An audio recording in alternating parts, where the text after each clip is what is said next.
Estudando o livro Nosso Lar. Espírito André Luiz. Psicografia de Francisco Cândido Xavier.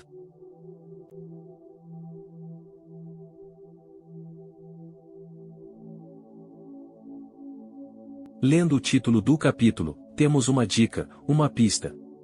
O título já nos dá uma pista do tipo de problema que essa família está enfrentando. Herança e eutanásia é um dos motivos de grande conflito em família. E famílias que muitas vezes têm uma convivência pacífica e harmoniosa, mas quando chega o momento do desencarne, a família toda briga, gerando um problema sério. Eutanásia quer dizer que alguém desencarnou antes da hora. Quando juntamos herança e eutanásia, temos um drama. Então esse capítulo 30 vai nos revelar esse drama familiar. Capítulo 30. Herança e eutanásia. Ainda não voltara a mim da profunda surpresa quando Salústio se aproximou informando a Narcisa. Nossa irmã Paulina deseja ver o pai enfermo no pavilhão 5. Antes de atender, julguei razoável consultá-la porque o doente continua em crise muito aguda. Mostrando gestos de bondade que lhe eram característicos, Narcisa acentuou: mande-a entrar sem demora. Ela tem permissão da ministra, visto estar consagrando o tempo disponível em tarefa de reconciliação dos familiares. Enquanto o mensageiro se despedia apressado, a enfermeira bondosa acrescentava dirigindo-se a mim: você verá que filha dedicada. Vejamos que interessante, uma jovem pede para visitar o pai desencarnado que estava no pavilhão 5 nas câmaras de retificação, o que nos dá a ideia de que o pai da moça não chegou em boas condições no mundo espiritual. Estava internado nas câmaras de retificação e a situação dele não era confortável, devia estar em uma situação difícil. E Narcisa nos dá uma informação muito importante, de que esta jovem desencarnada estava num trabalho de conciliação dos familiares, o que significa que esses familiares estavam brigando por alguma razão, estavam em conflito por alguma razão, algo motivou um sério conflito em família. Não decorrera 1 minuto e Paulina estava diante de nós, esbelta e linda. Trajava uma túnica muito leve tecida em seda luminosa. Angelical beleza caracterizava-lhe os traços fisionômicos, mas os olhos denunciavam extrema preocupação. Narcisa apresentou-a delicadamente e, sentindo talvez que poderia confiar na minha presença, perguntou algo inquieta: e papai, minha amiga? Um pouco melhor, esclareceu a enfermeira. No entanto, ainda acusa desequilíbrios fortes. É lamentável, retrucou a jovem. Nem ele nem os outros cedem no estado mental a que se recolheram. Sempre o mesmo ódio e a mesma displicência. Narcisa nos convidou a acompanhá-la e minutos após tinha diante de mim um velho de fisionomia desagradável. Olhar duro, cabeleira desgrenhada, rugas profundas, lábios retraídos, inspirava mais piedade que simpatia. Procurei, contudo, vencer as vibrações inferiores que me dominaram, a fim de observar acima do sofredor o irmão espiritual. Desapareceu a impressão de repugnância, aclarando-se-me os raciocínios. Apliquei a lição a mim mesmo. Como teria chegado por minha vez ao Ministério do Auxílio? Deveria ser horrível meu semblante de desesperado. Quando examinamos a desventura de alguém, lembrando as próprias deficiências, há sempre asilo para o amor fraterno no coração. Olhar duro, cabeleira desgrenhada, rugas profundas, lábios retraídos, inspirava mais piedade que simpatia. Com essa descrição nós conseguimos deduzir que se trata de um espírito tomado de ódio, tomado da raiva, alguém que está com raiva intensa, descontrolada, além da medida, e daí os lábios retraídos e esse olhar duro. A pessoa que está alimentando ódio, remete-nos ao dito popular: ódio é um veneno que você toma para matar o outro, percebem?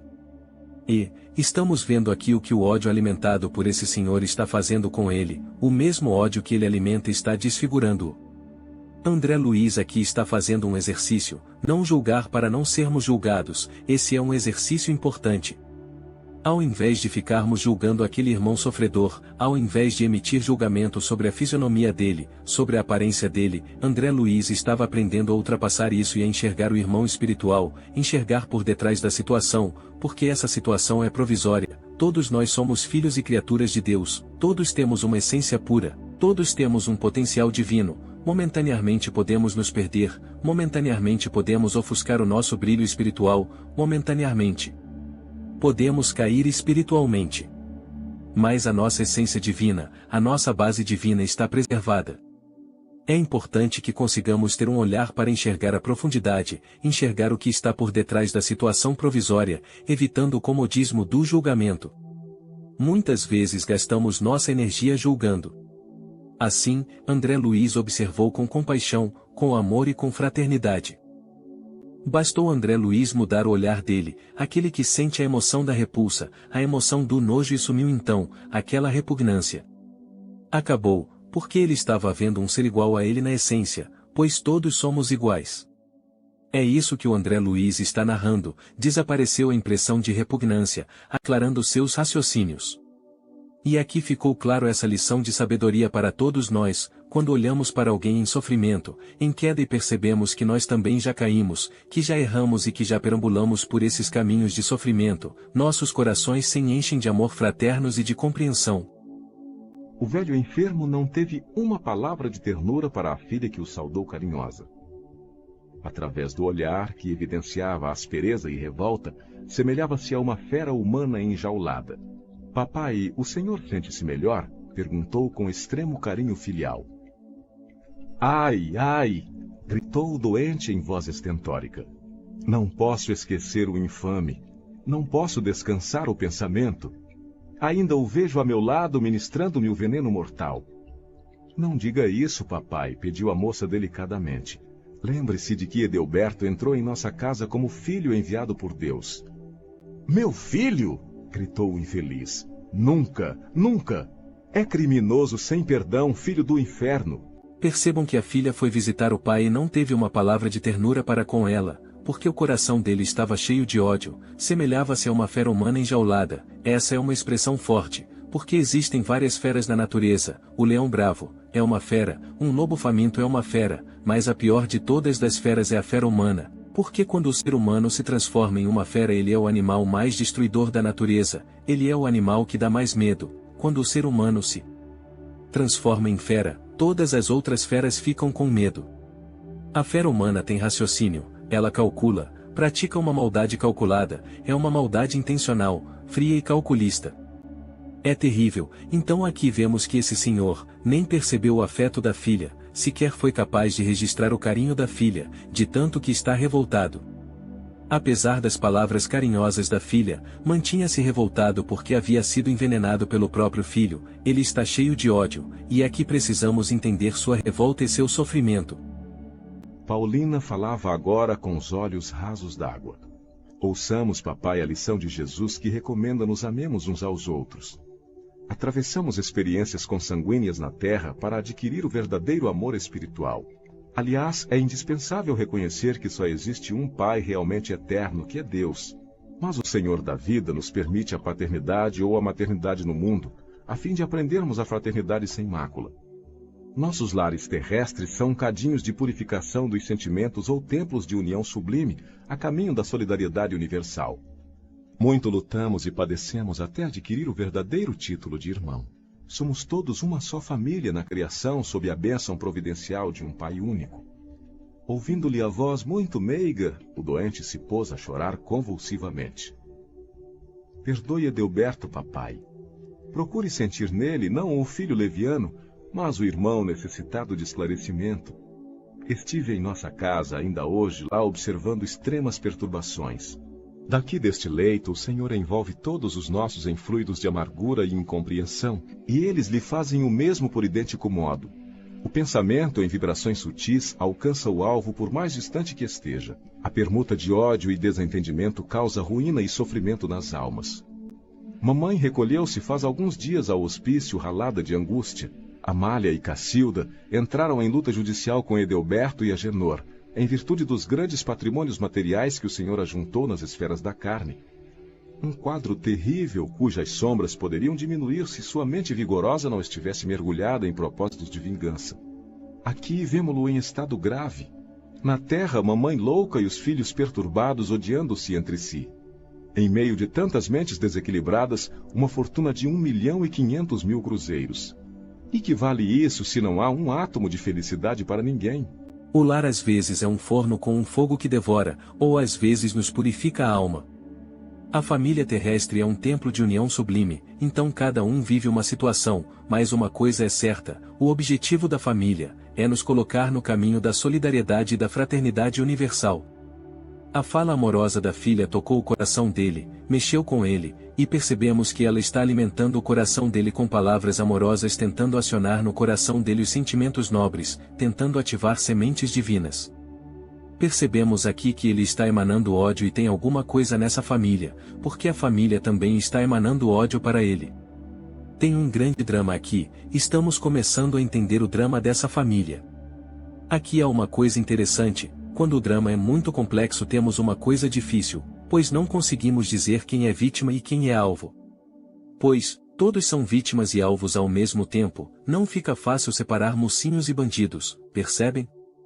Não é assim. Porque vamos perceber que todo mundo aqui feriu e foi ferido, todo mundo agrediu e foi agredido, todo mundo recebeu violência e distribuiu violência, e isso que é o complicado, são na verdade parceiros de infortúnio. Sócio de infortúnio, e se reuniram para cada um promover a infelicidade do outro. Às vezes as pessoas se unem para fazer umas às outras infelizes. Qual o seu objetivo? Fazer você infeliz, e o seu? Fazer você infeliz, então ficam todos trabalhando para que todo mundo seja infeliz, e todos trabalhando para multiplicar a dor, o sofrimento e a infelicidade. E, então o que acontece? Temos que saber sair disso. Temos que saber se libertar disso. E como nos libertamos disso? Perdão. Porque quem perdoa liberta a si mesmo. Acreditamos que o perdão é um presente que damos para o outro, mas o perdão é um presente que damos para nós mesmos. Permuta de ódio é troca. As pessoas destilando ódio, trocando o ódio que começa a destruir tudo, aí aquilo vira um sofrimento contaminante. E esse sofrimento desaba tudo, destrói tudo. Vejam que a mãe foi internada, desenvolveu um problema psiquiátrico. Mas eu leguei enorme patrimônio à família, atalhou o infeliz rancorosamente, desejando o bem-estar de todos. Paulina não o deixou terminar, retomando a palavra. Nem sempre sabemos interpretar o que seja benefício no capítulo da riqueza transitória.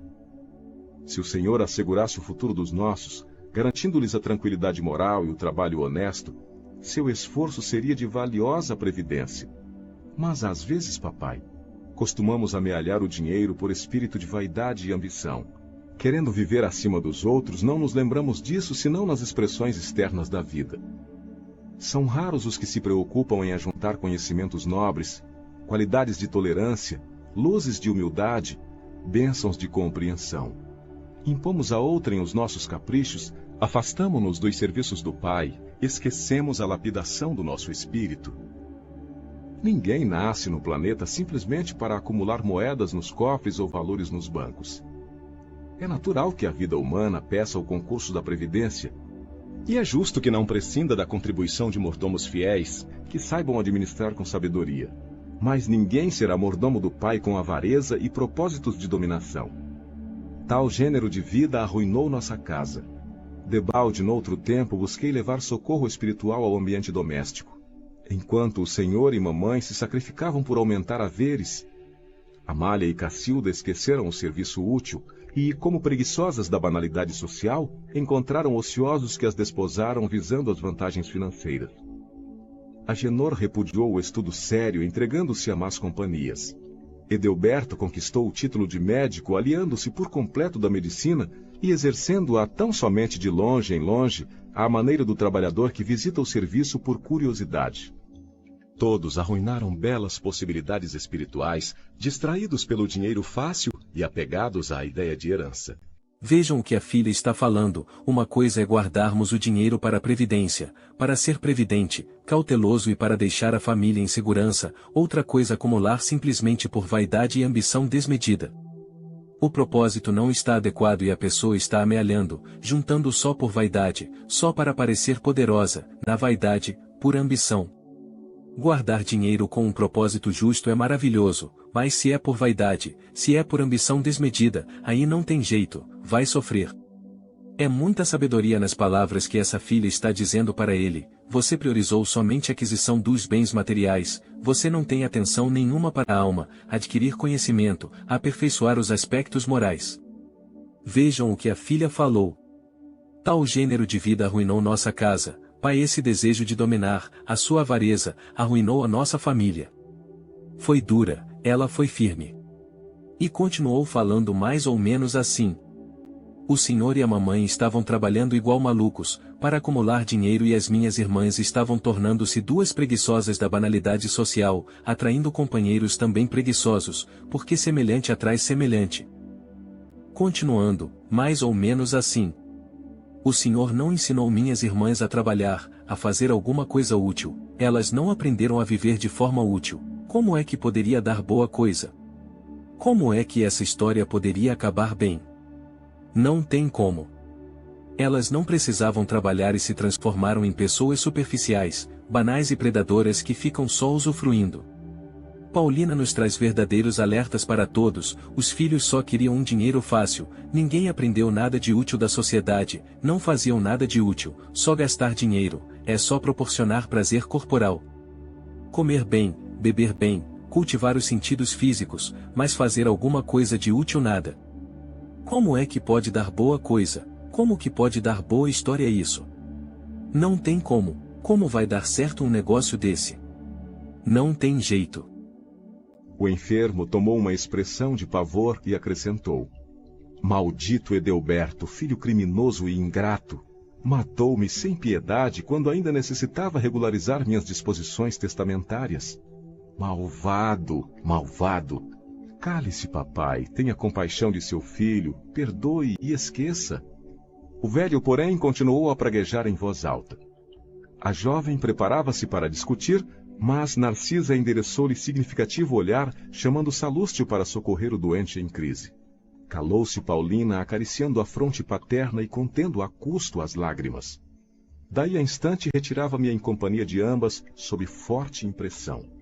As duas amigas trocaram confidências ainda por alguns minutos, despedindo-se Paulina a evidenciar muita generosidade nas frases gentis, mas muita tristeza no olhar afogado em justa preocupação. Paulina, como já vimos, é um espírito de um certo nível, mas ela ia começar a discutir com o pai. Vejam que ela estava perdendo um pouco o equilíbrio. Por quê? Porque está mexendo com o emocional dela, ela está envolvida, é um pai, perceberam isso?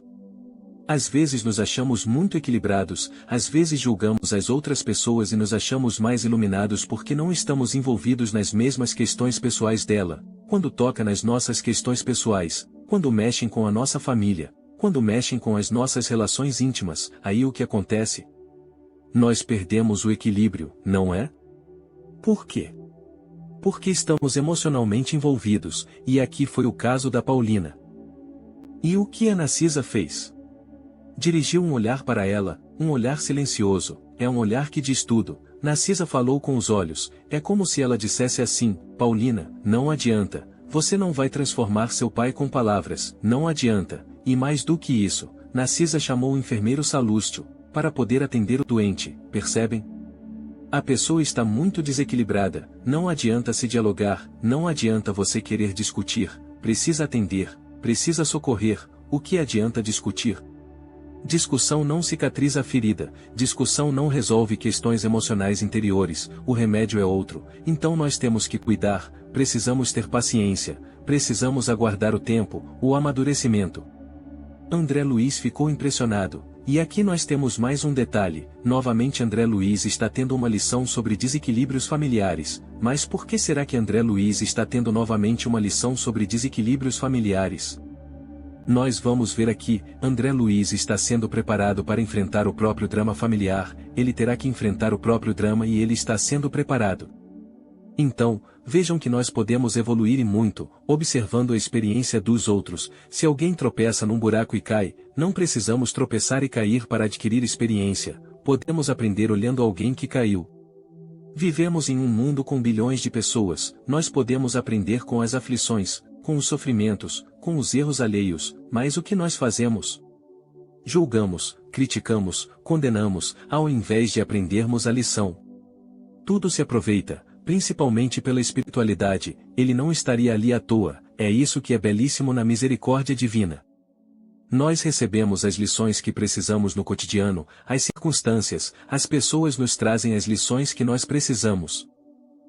Voltando à intimidade, Narcisa disse bondosa: Os casos de herança, em regra, são extremamente complicados. Com raras exceções, acarretam enorme peso a legadores e legatários.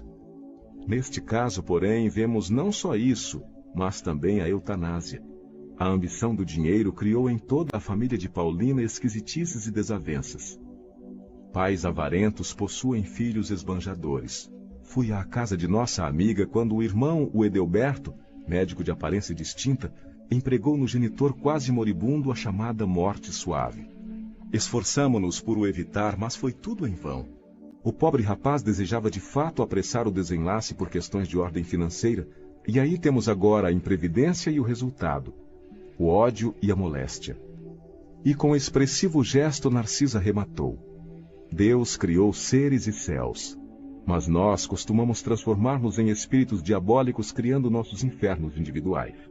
E agora vem a lição. Agora Narcisa vai explicar para André Luiz o quadro espiritual, o que está acontecendo, e Narcisa começa a dizer: é um peso para quem está deixando herança e é um peso para quem está recebendo, porque nós não aprendemos a lidar de uma maneira equilibrada com o patrimônio material, nós lidamos muito mal com o dinheiro, e aqui é uma lição para todos nós, principalmente os religiosos. Interessante esse termo utilizado pela Narcisa, esquisitices, e é importante falar disso aqui, que não lidamos bem com o dinheiro. E como que é lidar bem com o dinheiro? É sermos o dono dele e não ele ser o nosso dono. É usarmos o dinheiro para gerar prosperidade, progresso, felicidade, mas o que geralmente acontece?